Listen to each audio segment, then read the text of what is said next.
শ্রী শ্রী ঠাকুর বললেন, মানুষ করে হবার জন্য, আর হওয়াটাই প্রাপ্তি। আবার এই প্রাপ্তিটাই করা হওয়ার ক্রমিক পর্ব।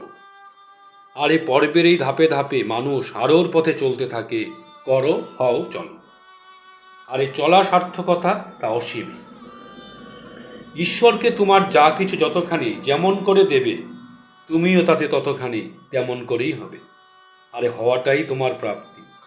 তুমি যতটুকু করবে হবেও ততটুকু, পাওয়াও হবে তোমার তেমনি। বরফের পুতুল জলকে যতটুকু আত্মদান করলো, সে ততটুকুই জল হলো, আর পেলেও জলকে ততটুকু। ঈশ্বর সমস্ত ইষ্টে, আমরাও তেমনতর।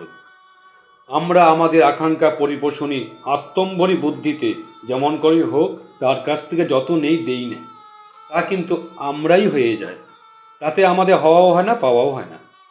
জল থেকে গড়া বরফে লক্ষ পুতুল যদি জলে আত্মদান না করে, তাদের জল হওয়াও হয় না, পাওয়াও হয় না।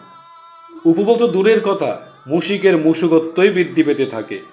তাই বলি, তাকে নাও আর তোমাকে দাও, তা সর্বতোভাবে সার্থক হবে। জয় গুরু।